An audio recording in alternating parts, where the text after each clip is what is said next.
So now we're able to listen to submit events and we're able to validate a user's data when they input it, and that's cool. But it would be nice if we could check as a user was typing if what they're typing is valid and offer them some live feedback as they're typing as to whether the field is valid or not valid. So a little quick demo from the MDN website. What I'm going to do is just start typing into this field right here. It tells me to type in an email address. So as soon as I start typing, it turns red. Now that to me is saying that this field is not valid yet. So it's doing some live checking as I'm typing before I even submit as to whether this is valid. As soon as I type something that is valid, the red goes away and that says to me, okay, now this is a valid value. I could submit this and it would be okay. So this is some really basic feedback, but it is useful because a user knows when a field is valid or not before they submit. So it's less likely they will submit something that's not valid.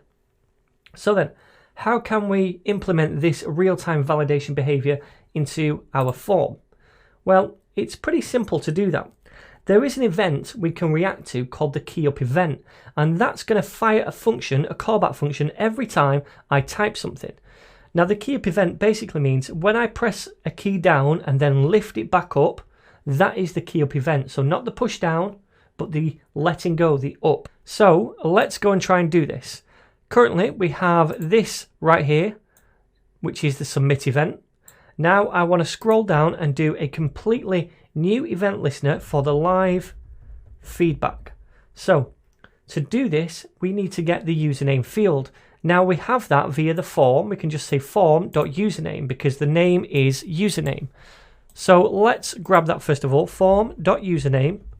And then what we're going to do is add an event listener to this. And this is going to be the keyUp event.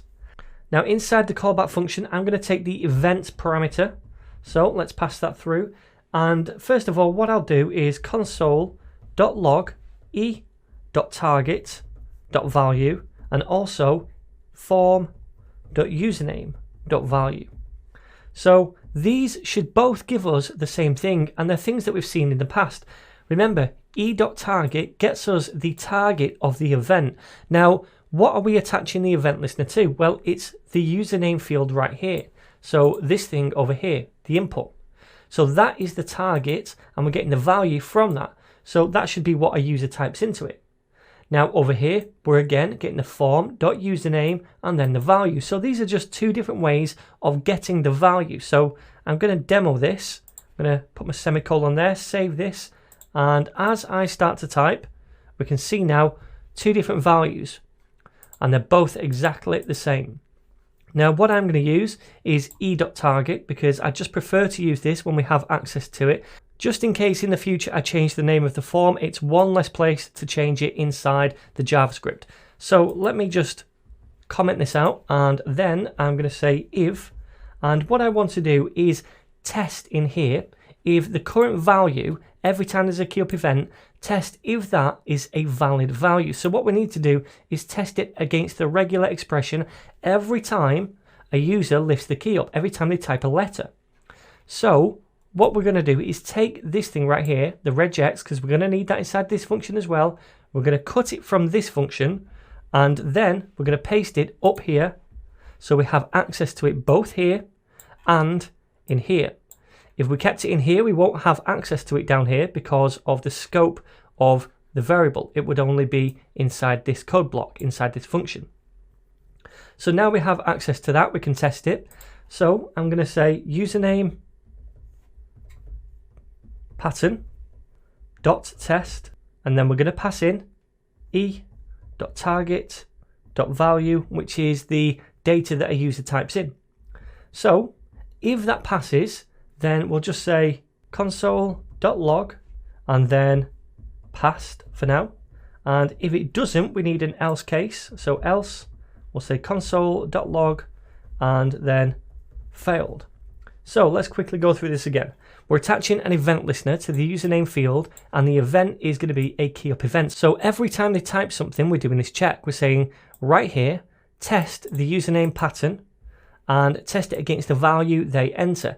If it passes, then we'll log this to the console. If it doesn't, then we'll log this to the console. So at the point where we type some kind of value, which is between 6 and 12 characters long, and it only contains uppercase or lowercase letters, this is going to pass. So let me save this and preview over here, and we can see it's failed all the way up until I type 6 letters. Now if I type a number, we can see it fails again. If I go back, then we can see passed. Awesome. So this is fine, but typically a user won't have the console open and be checking for little messages inside there as to whether they've passed or not. What I'd like to do is give the border of this input field a green border when it's valid and a red border when it's not valid. Now to do that, we'll make up 2 classes. So we'll do first of all a class over here, and this is going to be for a success, and that's going to have a green border. So success, and inside here we'll say border is going to be 2 pixels, solid and lime green. And then also we'll have a class for error, and this will be a border of 2 pixels, solid and crimson. Okay, so basically what we're going to do is every time this passes, we're going to apply a class of success to this field right here. And that means it will have a green border.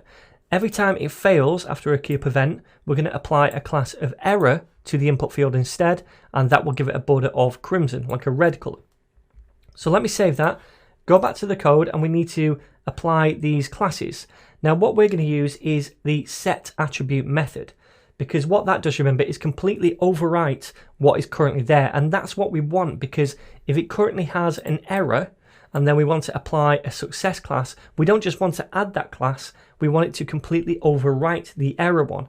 So let us now, instead of logging this to the console, say form.username.set attribute, and we'll set the attribute class to success.